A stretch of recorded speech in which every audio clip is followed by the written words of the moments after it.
to it. I guess every superhero need his theme music. No one man should have all that power. The clock's ticking. Hey, what's going on? It's your boy Maximus the Deem for HowsMyRollin.net. For the people, the many that know your name but know your works, please let the world know who you are, bro. Yes, sir. I go by the name of S1. That's short for Symbolic One.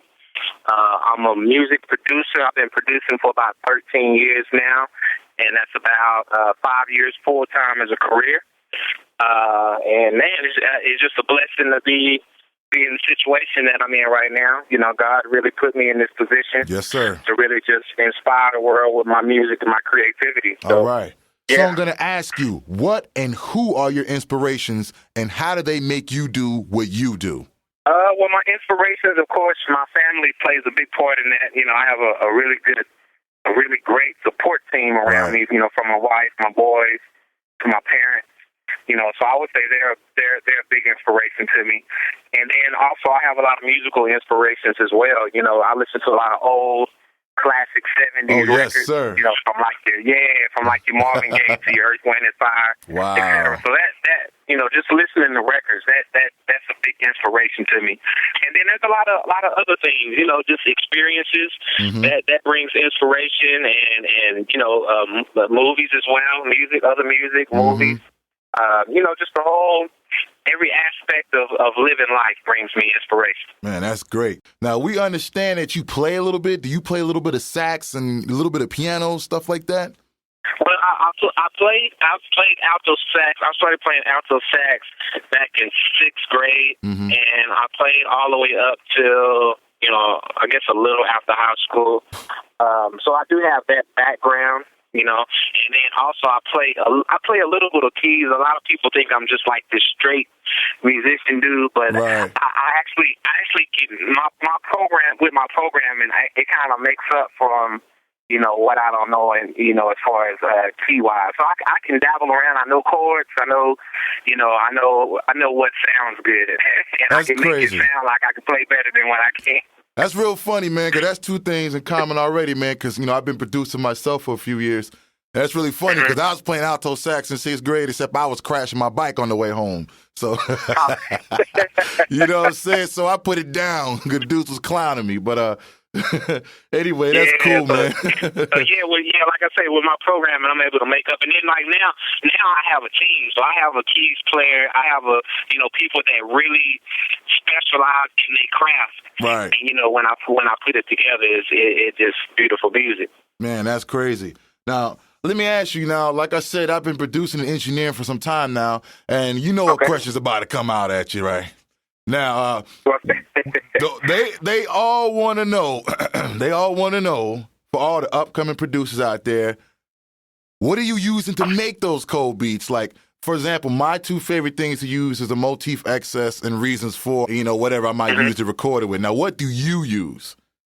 Okay, as far as production-wise, what I'm using, my main brain of my setup is Reason 4 and Pro Tools. Oh, man. Reason 4 and Pro Tools. I always, pull up my Pro Tools and I rewire Reason to it. Yes, sir. And I usually I'll do my drum programming in Reason and, you know, mess around with sounds or sample chops all in Reason. And then I'll use Pro Tools to either layer sounds give it the effects, right? You know, yeah, exactly. Or live instrumentation. Oh, yeah. And then just mix everything through Pro Tools. Oh, yeah. That's so I can use my VST. So I can use my VST plugins and everything. Oh, yeah. But that's pretty much the setup. Of course, I use like other keyboards. Like I have a Roland Phantom. Yeah. I use the motif every once in a while. But yeah, I just pretty much just record live instrumentation into my main setup, which is Reason and Pro Tools. Reason is a beast, I must say. So yeah, man, I'm loving it. I need to get on that 5. I hadn't got on that 5 yet, but oh, bro, so now look, that's something else. I'm a geek with that. Now I could tell you some all kind of cold stuff about that. You know what I'm saying? So, oh yeah, oh man, yeah. But hey, here we go. I'll get to you on a later note on that. But yo, back to where we're going, man. So you do tamper Pro Tools. That's what's cool. That's the industry leading software / hardware to use. Now, word is that you ended up going to Kanye's private studio in Hawaii. That's correct. Now, That's correct, man. you know they want to know about that. Please tell us. Yeah, basically, as far as that situation, how that came about, man, I was working with my man Ron Fest on his album. Right.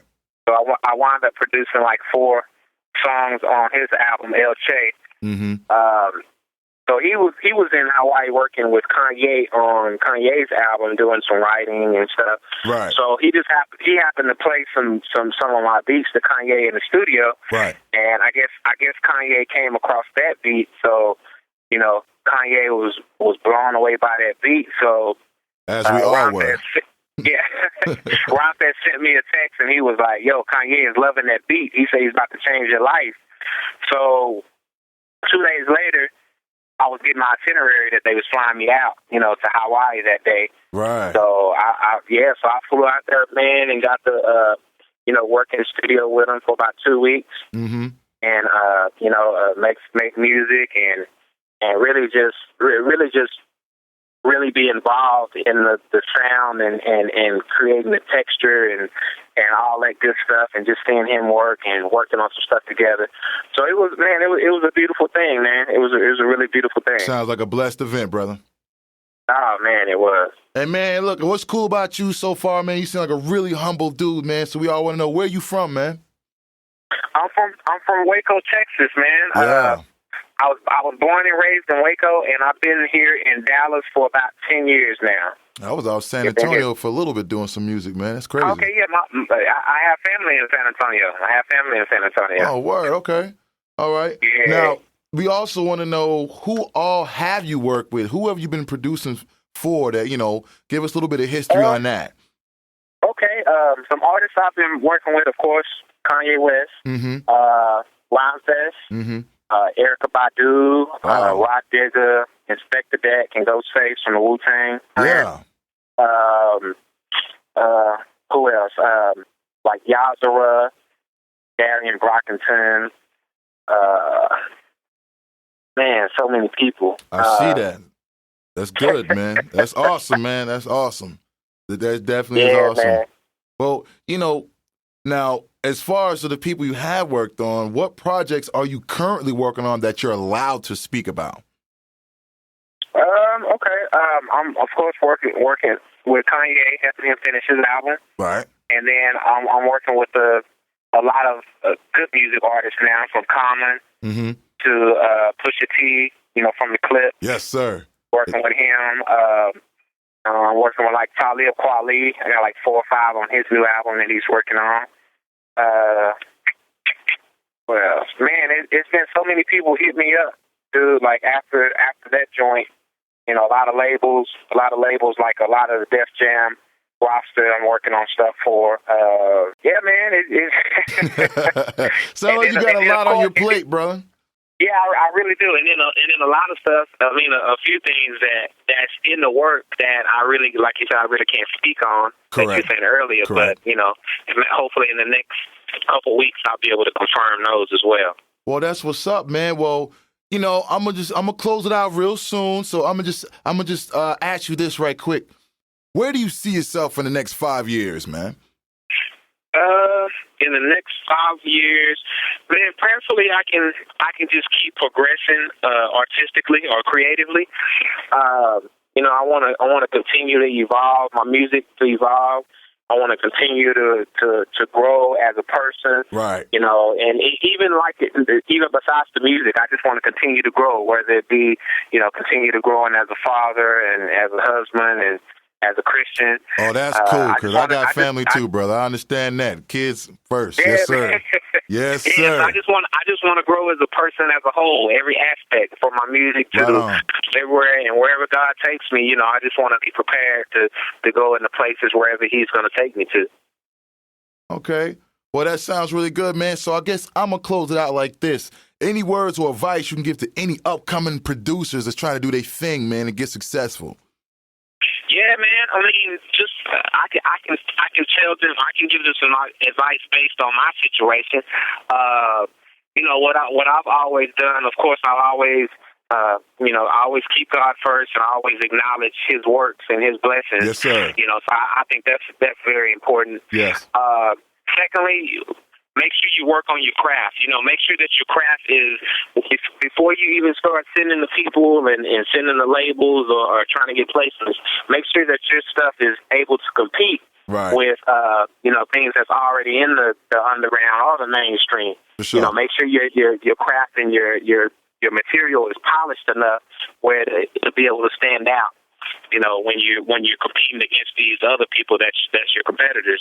So I would say that, and then third, I would say once you're at that point, man, just get out there and really grind with your music. Like for me, what I did, I started like sending beats to a lot of people, and people with pick beats, and then once you actually get a placement, or once you actually start working with people, that really just put your music out there more, because people will start hearing that and be like, who is this producer? And they'll get in contact, and then it'll be kind of like a domino effect. Everything will just kind of fall in place from there. Yeah. And then get on the roads. What I would do, I would get on the road and I would get into these producer showcases, these beat battles, and then from there I would be able to showcase my material in front of hundreds, thousands of people, and then I would build relationships that way. People would come to me, and I would build my clients up and be able to build relationships with industry execs that's there. So yeah, I would say, like I say, based on my situation and my position, just perfect your craft, and then once it's perfected, grind with it. Like, yeah, just nonstop grind with it. Positive note. I like to hear it. Yo, what up, world? It's your man S1, producer of Kanye West Power, and you kicking it with me and my PalsMyRolling.net. Yo, what up, world? This is your man S1, co-producer of the Kanye West Power joint, and you kicking it with the Dean and Jay Harris with Maximus Music.